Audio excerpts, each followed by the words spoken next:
Tell me about some of the growth barriers then that you've kind of witnessed, some of the businesses that you've worked with. So the most common growth barrier is just to not have the data in front of you. You know, you've got a business owner who understands the product really, really well.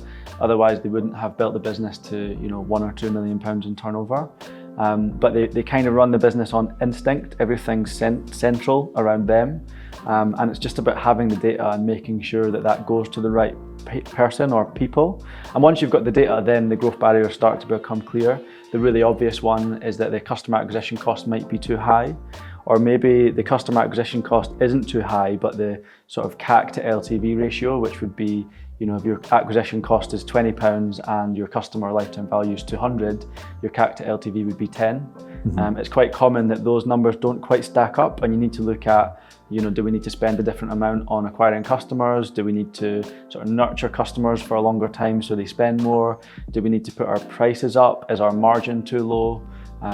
You know, that's one example. Another example would be that they've got a really high dependency on paid ads. So they know what their acquisition cost is, but as soon as they turn off the Google ads, the business dies overnight. And then you've got to start thinking about the business model and retention and stuff like organic and email and, you know, just how to find customers and build relationships in a way that doesn't involve spending loads and loads of money all the time. Yeah, I think that's crucial because, again, it's just not often looked at, the idea of this.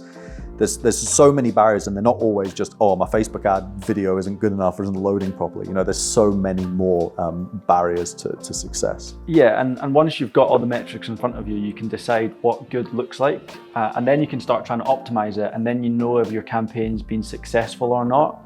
But until you've got those numbers in front of you, you know, you can't even really say if a campaign is good or bad.